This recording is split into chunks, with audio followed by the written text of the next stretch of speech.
We are going to discuss dynamic programming solution derivation for the problem maximum contiguous sum. It's also called as Max Subarray problem. I am Channa Bankapur. I'm a trainer at GoMaster.in. This video is being recorded for our YouTube channel. Please do subscribe to it. The problem definition goes this way. We have an array of one or more integers. We need to find a subarray which has maximum sum. So the subarray size has to be one or more again. These examples should clarify the problem definition.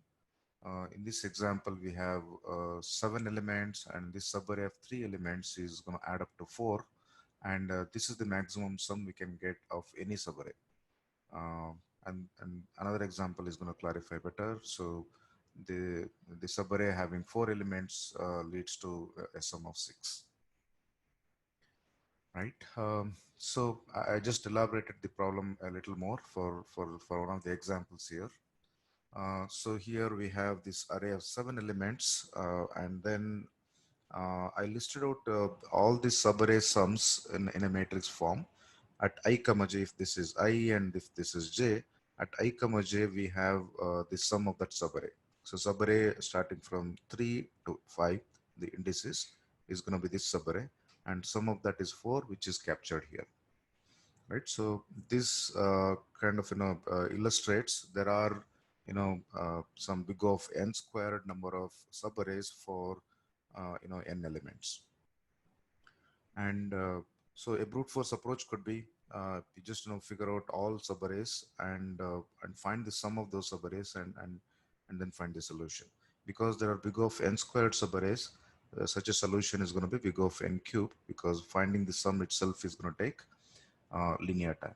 We can optimize that a little bit and then make it big of n squared time itself. But yeah, that's brute force solution. There are other solutions like divide and conquer and all, but I'm going to directly jump to a dynamic programming solution. But looking at the problem, we don't know whether a dynamic programming solution is going to exist for this problem.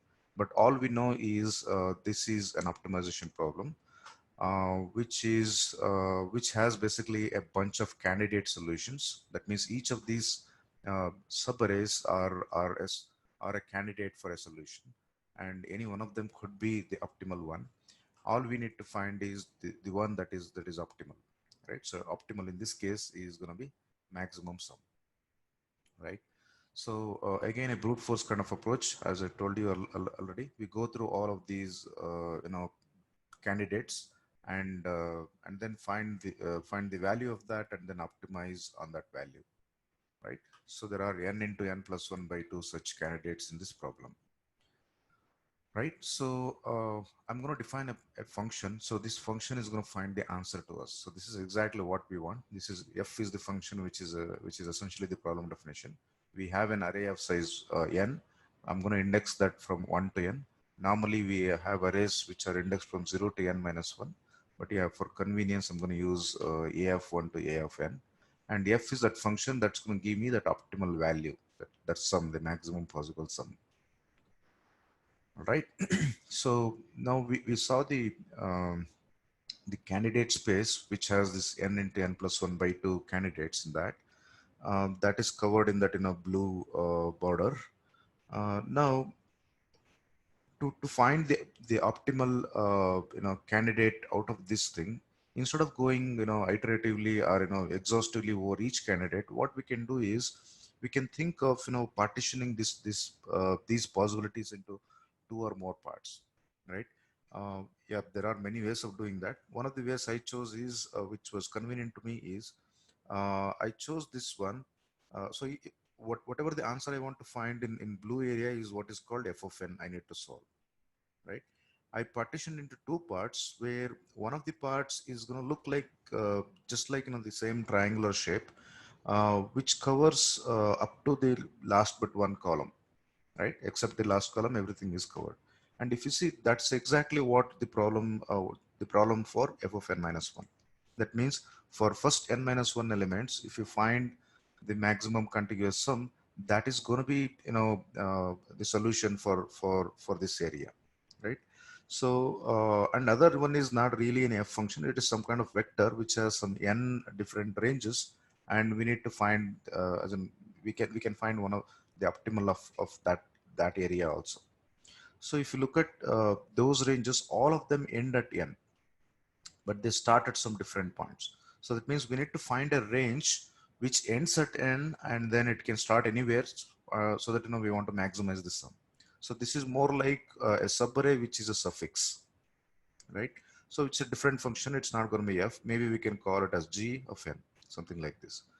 So all we need to do is now, what is f of n? F of n is something we want to maximize, and f of n is going to be whatever we get out of this one, f of n minus 1 and then g of n. So the best of f of n minus 1 and best of g of n, we can take the best of both of these results, right? So that is the approach I'm going to discuss. So in general, this is how it's going to look like. Our candidate space in this blue border is going to cover every possible feasible solution, and we are partitioning that space into two parts here. The green area is essentially f of n minus 1, and this orange area or the yellow area is essentially some g of n, right? That's how we are going to find f of n here. So for me, f of n essentially is the best of f of n minus 1 and g of n, right? So this is the bigger approach we are going to take. So for that, I already started off with this function called f. F is going to solve for a problem of the size which has n elements, but it is dealing with that, n into n plus 1 by 2 number of subranges, right, or subarrays. So in this case, as we saw, we partition. That partitioning essentially means whether that last element is there in my solution or not. So if it is not there, so both of these possibilities are there, and the approach is still being exhaustive. So we're going to explore both possibilities and take the max of that. So if we exclude that last element, it is as good as finding the answer for the first n minus 1 elements. That's why we have this f of a of 1 to n minus 1. If the last element is the other possibility is the last element is part of my solution. If that is there, then that is definitely there. So in that case, because it's a subarray, we cannot skip any elements in between. So we are going to find a subarray which is a suffix ending at n. So the nth element is definitely there, and g is the new function I just came up with because it is not f. And g is also going to find the maximum contiguous subarray ending at n. So nth element is part of my solution, right? So if we go further and see how does it look like. So F is covering these many candidates, right? In that rectangle I showed earlier, it's going to cover these candidates, n into n plus 1 by 2 candidates. And this f of n minus 1 is covering n into n minus 1 by 2 candidates. So there are remaining n candidates which are covered in g of n here, right? So that way we are kind of, covering all the candidates and not leaving out anything, right?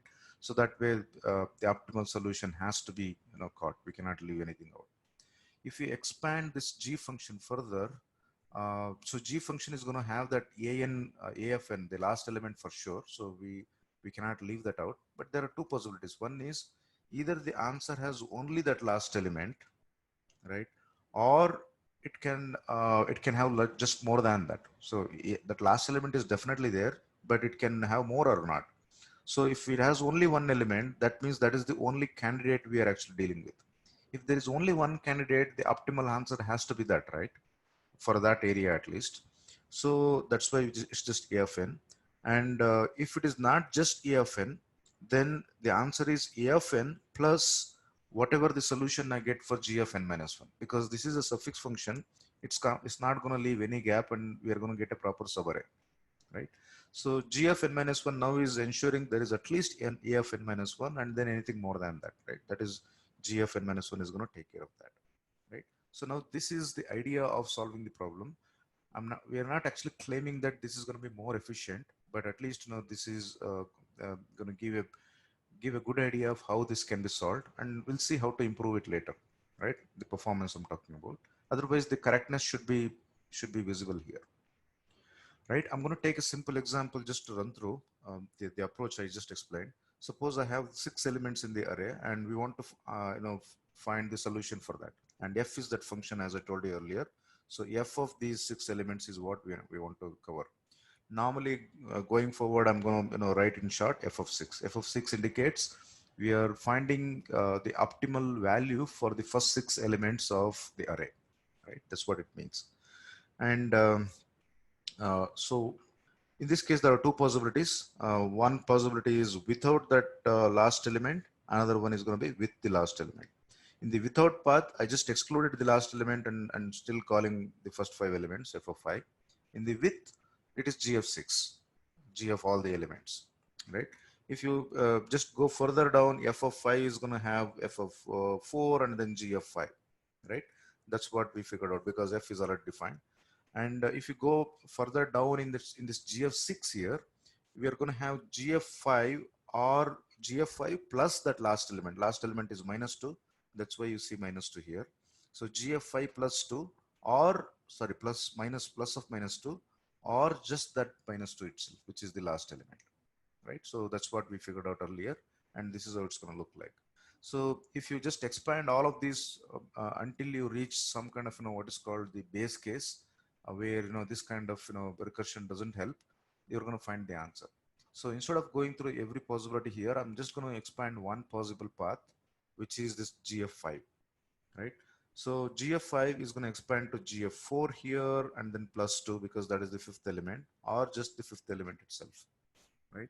Similarly, g of 4 is going to call g of 3 and plus this fourth element or just the fourth element. And g of 3 is going to call g of 2 plus third element or just the third element.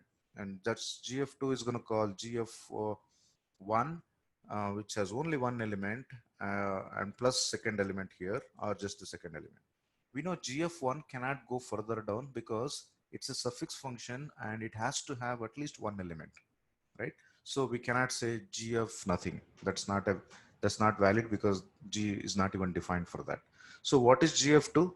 That we can figure out if that is the only element available, and that has to be the sum, whatever it is, even if it is negative or positive. So g of that last one element is going to be value is 2 itself, right? So now this is going to be 2 and 2 minus 3 is going to be minus 1. So we got some minus answer there. But if you look at the other path, plus minus 3. So among minus 1 and minus 3, which is better? Minus 1 is better. So I'm going to take minus 1 here and then I'm adding 4 to that. So that's how the sum is going to be 3.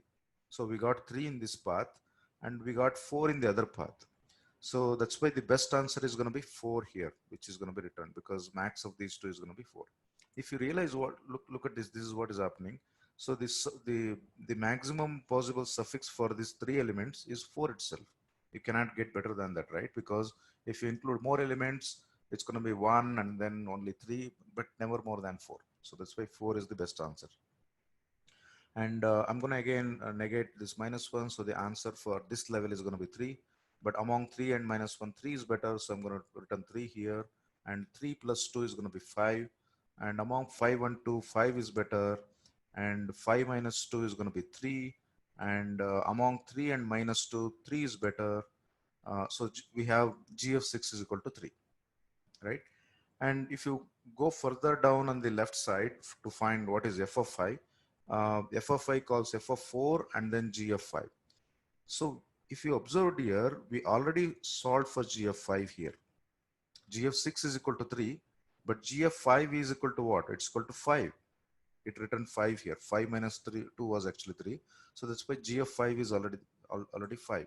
What is g of 5? It is basically the best suffix we can get for a problem having the first 5 elements of the array, which is same here also. So we already know the answer to that. I'm just going to reuse it instead of expanding it further, right? So 5 is here, and if you solve f of 4, I'm not solving right now, but if you solve that in the same fashion, you're going to get an answer as 4. That happens to be the range having only one element actually. So you're going to get that as the answer. So among 5 and 4, 5 is better. So that's why f of 5 is going to be 5. And now look at 5 as f of 5 and 3 for g of 6. 5 is better. That's why f of 6 is going to be 5, right? So that's how we got 5 as the answer for this one, right? That happens to be the range that covers uh, these three elements, 4, -1, and +2, right? That sum is going to be 5. All right. So this example should clarify. Once you have worked out for an example, I'm going to just go to that generalized way of writing it. By the way, this kind of tree is definitely a recursion tree here, but this resembles what we generally call it as state space tree when we solve backtracking problem, right? So this is similar to that, and maybe technically it is not exactly state space tree, and technically it may not be the exactly backtracking method, but yeah, this kind of resembles that, right? We can always modify and then get to there. So we already discussed how it looks like, and then looking at this kind of tree, I can come up with the recurrence. So now what is f of n according to this? It's max of f of n minus 1 and g of n, and g of n is essentially max of a of n and a of n plus g of n minus 1. And the base cases are, so if you look at here, anyway, the subarray has to be of a size of 1 at least. So again, f of 0 doesn't make sense there. So the array has to have at least one element.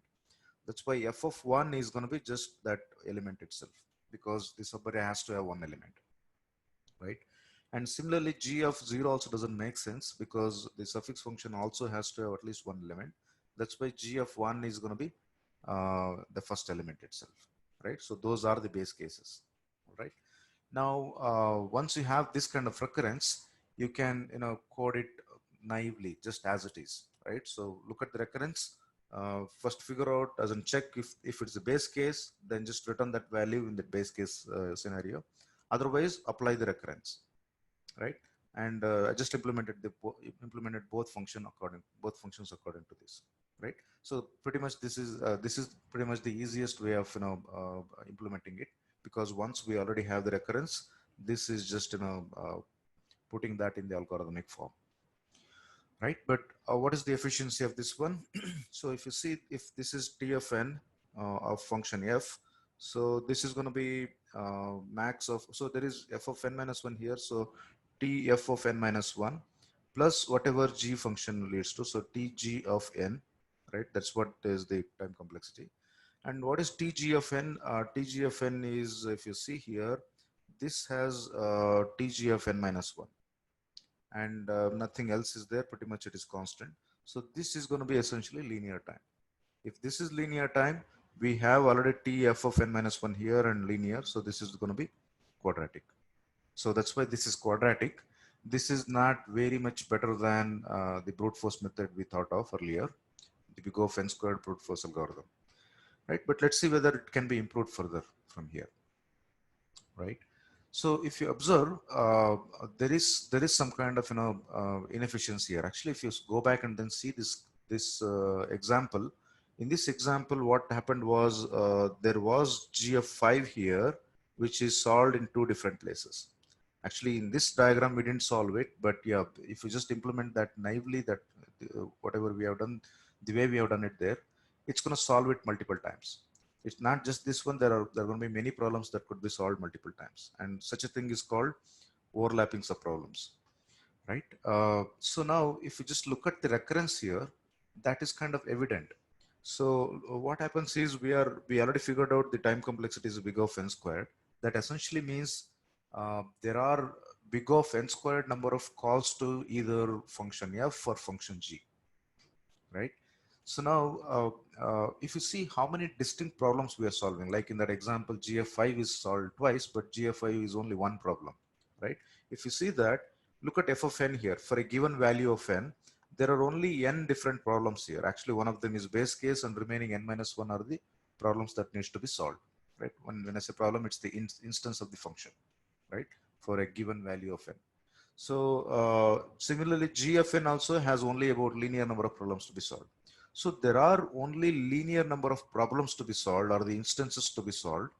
Why are we solving a big of n squared number of instances then? That means many of them are solved multiple times, right? That is the reason we are calling it as overlapping subproblems, right? So now if you use a simple idea of not solving a problem multiple times, we can actually, improve this performance. For that, you need to know it has already solved earlier and need to remember the solution so that you can use it, right, whenever you require, another time, right? And that's how we can think of a simple table for both f and g, right? So this is function f, this is function g. Instead of saying f and g, this is a function thing, right? So I'm going to call it a table for f and table for g, right? So these are the two rows. So at index 1, we already know the answer, ef1 and then ef1, right? So these are something, we already know the answer. But for 2, 3 and onwards, we don't know the answer, right? So what is the cell at nth column in the first row? This is actually the value of f of n is what we want here, and g of n is what we want here, and f of n minus 1 is what is supposed to be here, right?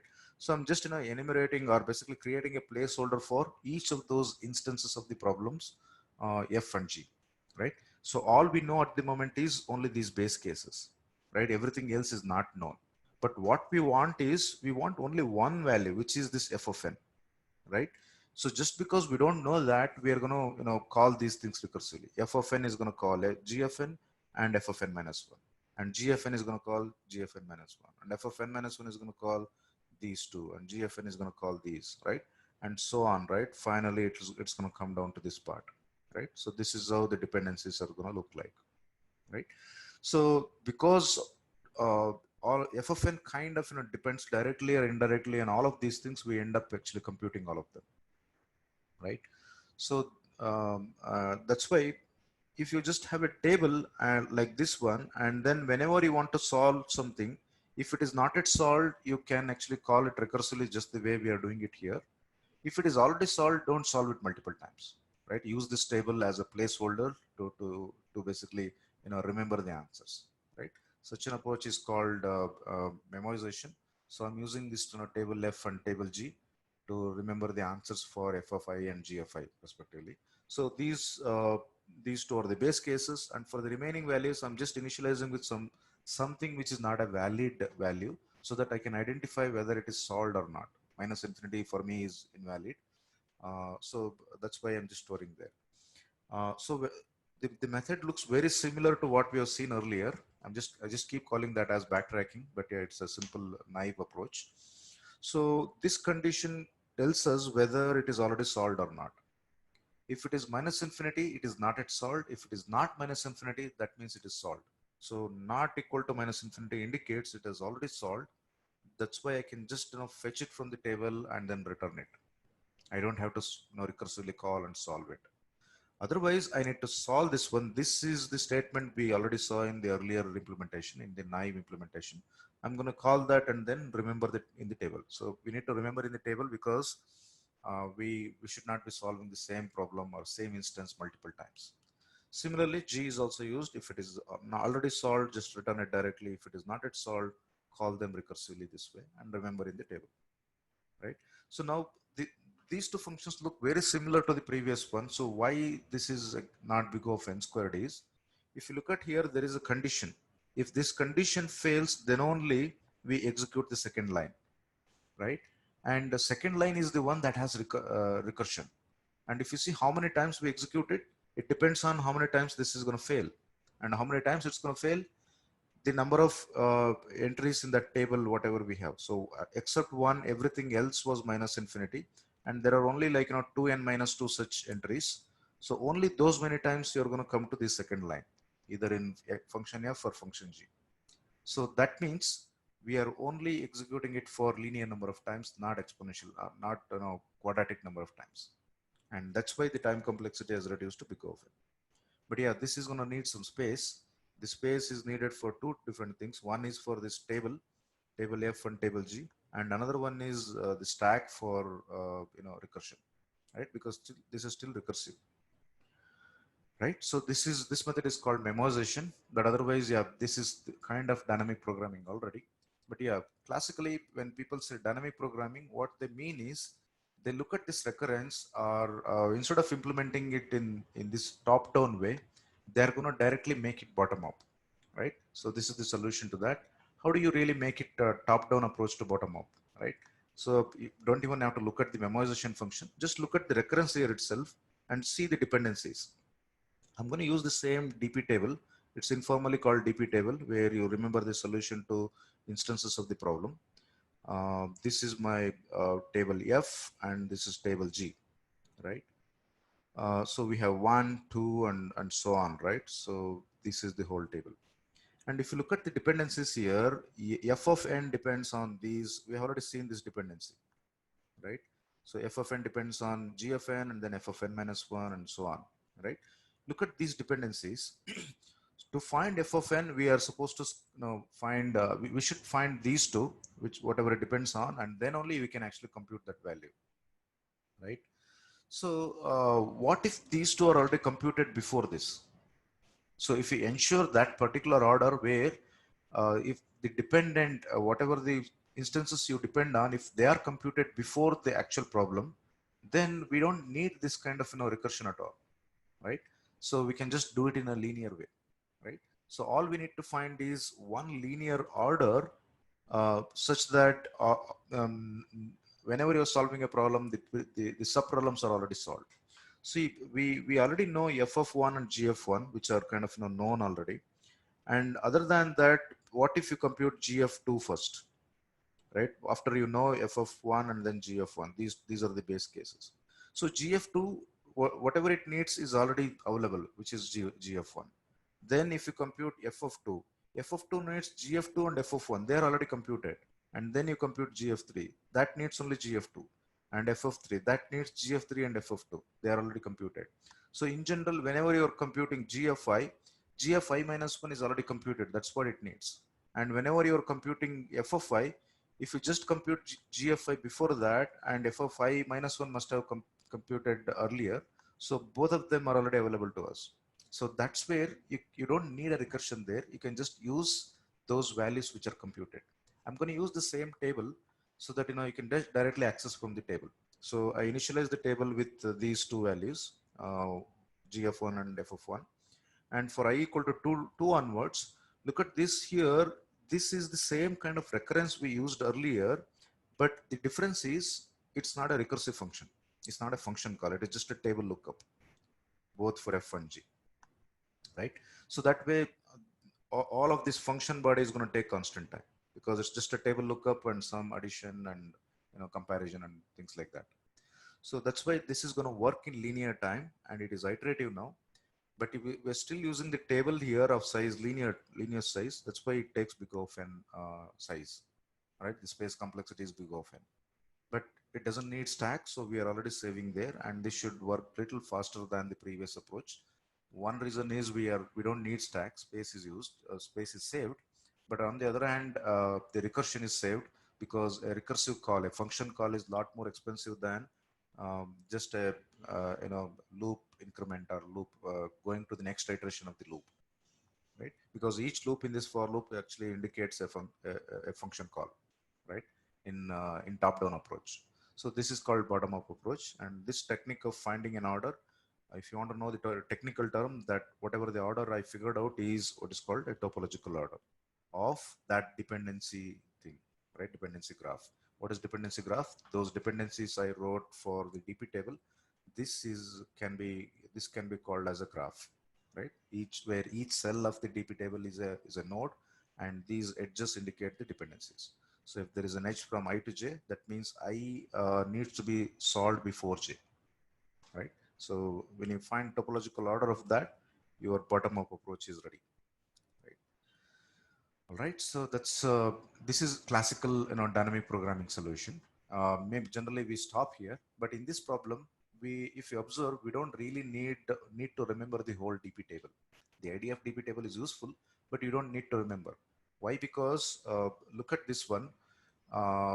So in this case, if you look at the whole table, when I'm computing say g of I, all I need is g of I minus 1. I don't need any other g values earlier than that. And when I'm computing f of I, all I need is g of I and then f of I minus 1. No other columns before that. When I go to I plus 1 here, I don't need I minus 1 column. So this column can be destroyed, right? So that means at any point of time, I just need a window of two columns. I don't need more than that. And this window, after every iteration, I'm going to slide it to the right side. So that's why it's like a window of size two, which is basically a sliding from beginning to end. So that means at any point of time, we only need to remember two columns. That is essentially just constant space, right? And it turns out that we don't even need to remember two values or two columns. One is good enough for this particular problem. So imagine this initial thing f and g, what I'm initializing are essentially f of 1 and g of 1, right? And when I'm computing g of 2, this is supposed to be g of 2. All I need is g of 1. That is the previous value of g, and I can directly use it, right? Now g is basically g of 2, right? Whatever the variable g is, g of 2. To compute f of 2, it needs f of 1 and then g of 2. G of 2 is just computed, so the variable g has g of 2. And f is the previous value of f, which is f of 1, right? So that's why just one variable is good enough. You don't need two of them. And that's how it's going to work. Now look at this. It runs in linear time clearly, and it takes constant space. And look at the elegance. It is not even expensive at all, even in constant terms, right? So this is the final solution. Let me quickly implement this one. We can use lead code to implement it because this problem is defined there. So this is the problem in lead code. Okay. So it's called Max Subarray, and then I'm just gonna quickly implement here. So what we have here is f. F is initialized to the first element, which is nums of 0. And then G, which is also initialized to nums of 0, right? Anyway, the indices of the array are now 0 based, not 1 based. So make sure you do it appropriately, because in all of the explanations, I used 1 based index. So otherwise, yeah, this is 0 based index, right? So it's going to be nums dot size. And I'm incrementing here. So I need to compute G first because G of I is needed for F of I. It's going to be just max of nums of I and nums of I plus G, which is the previous value of G. And once we have that, F is going to be max of, this is much simpler, F and G, that's all. F is kind of keeping track of the best G, that's all. F is not really doing any hard work. So what we have is F here, right? Now let's see whether it works. Right, I don't see any issues. I'm going to submit it. All right, this worked pretty, oh, generally this is pretty fast, but yeah, these times are not so believable. Don't worry about that. The method we have used to solve this optimization problem is robust, which uses the idea of using candidate space and using state space tree to solve it recursively, and then come up with something like a backtracking solution, which is a naive way of implementing the recurrence we have derived, and then use memorization to basically avoid overlapping subproblems, and then use that topological order to come up with the bottom up approach. And sometime even you don't have to use the whole of the DP table also, if you're just interested in the optimal value, and in some scenarios it can save the space, right? This method is systematic. It's not like you need to remember the solution. If you have an optimization problem, you can pretty much apply this method, and then see whether you can get to an efficient solution, right? Having said that, this problem has some kind of history. In 1990s, in 1977, Ulf Granander had a problem of finding something similar but in a two-dimensional scenario. But yeah, he could not find an efficient algorithm for that. So he dumbed it down to one-dimensional problem and then proposed it to people around. Michael Shamos heard about the problem, and then he came up with the big of n log n solution, which uses divide and conquer approach. So that is a significant improvement over quadratic type time-taking algorithm. But yeah, when he described this problem in a CMU seminar, J. Kadane came up with the big of n time algorithm very quickly, right? So he must have used this approach of solving an optimization problem leading to dynamic programming, right? So yeah, even though yeah, that's why this algorithm is called the final version of the algorithm is called Cadence algorithm. But yeah, nowadays if you have a problem like this, you don't have to wait that long, or you don't. It doesn't take a genius like Cadence to come up with an algorithm. Most of us can actually solve it if you apply this method, right? So there are similar problems to the problem what we have solved. Maximum subarray is the problem we have solved so far. Uh, the other two problems are there. Give it a try. Maximum sum circular subarray is very similar, except that the possibility of a subarray, wrapping around the array, uh, is also a possibility there, right? Try that. And another problem is maximum subarray sum with one deletion. So it is similar to the first one, except that you have an option of ignoring one of the elements in the subarray. So strictly the answer is not a subarray, but you can take it as a subarray where one element is ignored. Maybe if there's a negative element in between, you can ignore that one and then find the maximum subarray, right? um, Try this one. You can apply the same straight space tree method I've explained and then solve it, right? Okay, oops, this is a spoiler. So like the video and subscribe to the Government Technologies channel. If you solve the problem, do share your experience with in the comments. Or if you have a better solution, please do share that also. And if you have any questions, feel free to ask. And if you solve any of the extended problem I have mentioned, please share your solutions with everyone else. Thank you for watching.